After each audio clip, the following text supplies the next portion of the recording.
To the 1,000 monkeys on a bank holiday. So many people here, despite it being a bank holiday.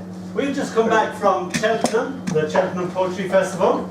We went down to see Anna Saunders, and Anna Saunders not only judged her own competition, I turned it off, but she also judged our competition and ran a week-long festival at the same time.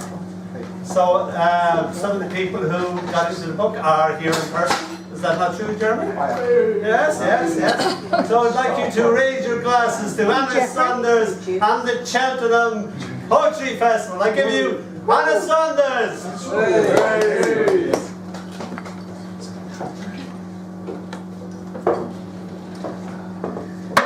Anna Saunders. Right, I shall begin the proceedings. As I was telling this lovely couple over here, so that they can think, God, I can do better than him. Any day, I come from an area in Ireland known as the Curragh of Kildare. It's famous for it's 5,000 acres of racehorses. If 3 racehorses go by you, they're worth about $1 million each. Soldiers, sheep, more sheep, and own some people. And that's where I was born.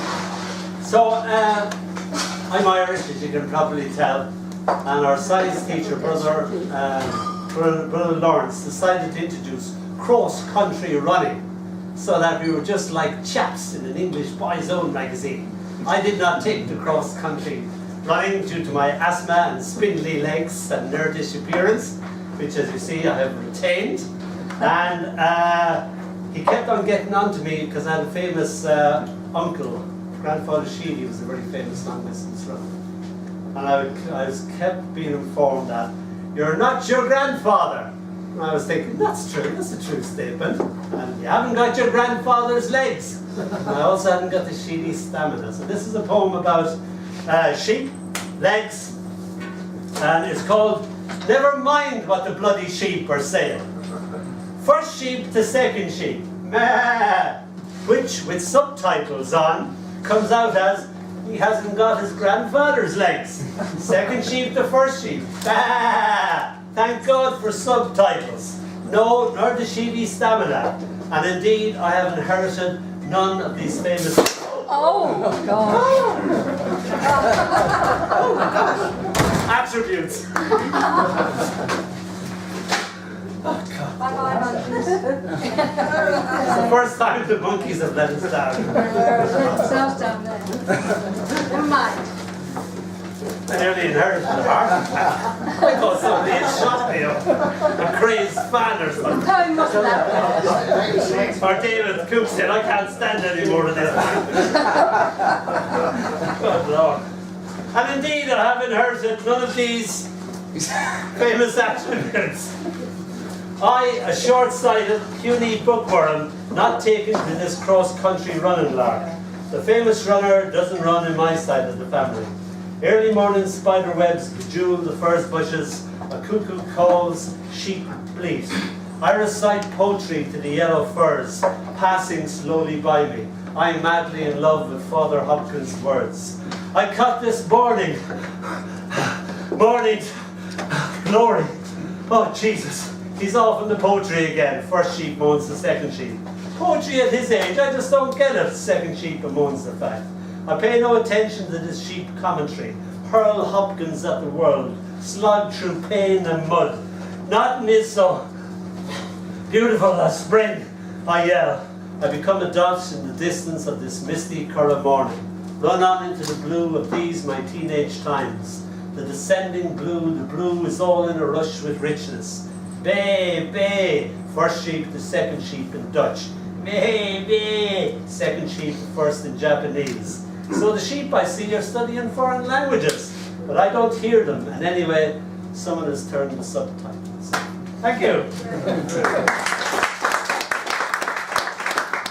The reason why the sheep are speaking, somebody asked me why are the sheep speaking in foreign languages. I got as far as ma, ba, bleat.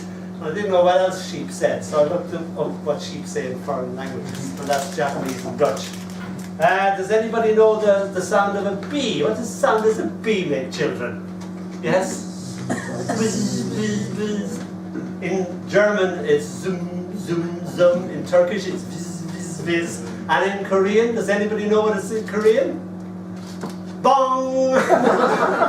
So in Korean, the bees go bong. I thought, oh, that's fantastic altogether. A bee bonging it up. We went to Anna Saunders' workshop that she ran the first day that we went down. And this is called the Mind Maker Upper. You got 7.5 minutes, you got to come up with something. So forgive me. So this is called the Mind Maker Upper. The lift opened on the 13th floor, which was unusual as there was no 13th floor. I stepped out into nothing, stood there like Wile E. Coyote in a Roadrunner cartoon. This is a bit Narnia-ish, I remember thinking to myself. But when I ceased to be mystified and stopped demanding explanations, I discovered to my horror Skegness in winter congealing all about me. So smirked Skegness in winter, I see we meet again, as if this was a surreal "this is your life," yet at the same time so real. I decided to go with the flow, whatever the moment threw up. Yeah, time, I said gnomically, is a funny thing. We chit-chatted for an hour or so about how we both thought the other dead, how things were back then, and despite our out-of-season existence, there were always the kisses. Now that Skegness in winter had succeeded in seducing me, it all came flooding back. All those Skegness kisses. They still, I had to admit it, warmed the cockles of this Irish heart. A cold disease. A little old lady appeared from nowhere with a large handbag, poking me with her broken brolly. Up or down, she kept squawking. Up or down, make up your mind. But I was still lost in those out-of-season Skegness kisses. So the thing for the writing home was that you get into a lift and there's a country in there, or a place. So for me it was Skegness in winter. What the country was doing in the lift in the first place, I have no idea. And you had to write from there. That's all I could come up with. And then this is another one, and it's called Beware the Dónall Dempsey, my sons. We're told to go back to a memory of the past, being bullied. The frog slid slowly down my throat, its legs sticking out of my mouth, still kicking. The world was running away into the final darkness. My eyes were robbed of trees and sun, the day being stolen from me. Death by frog, how unlikely a dying. The bullies were all short-trousered lads like me, sculpted from the sunlight of 1963.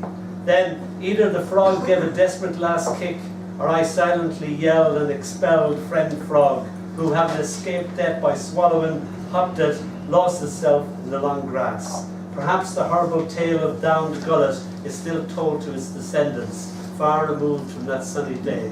Better watch out, Mama Frog would make her voice shiver, making her tiddlers tremble with trepidation, or the Dónall Dempsey will get you. I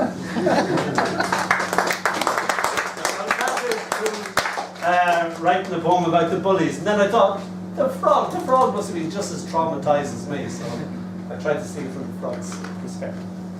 And finally, this is called Going On With Me, which is a great Irish expression. Oh, go on with you. Don't be messing her. So, never did like my own birthday. All that cakes and candle stuff, you could keep it, strictly for the birds. Every day was my birthday, far as I could see. Birthdays, who'd have them, eh? But to have one is the only way to go on to be someone. Miss one, and you're gone.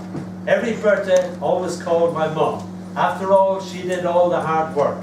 When push came to shove, all I did was arrive. Thank her for having me. Ah, go on with ya, she'd forever laugh. This always the best bit of my birthday, celebrating my mother. Thank you.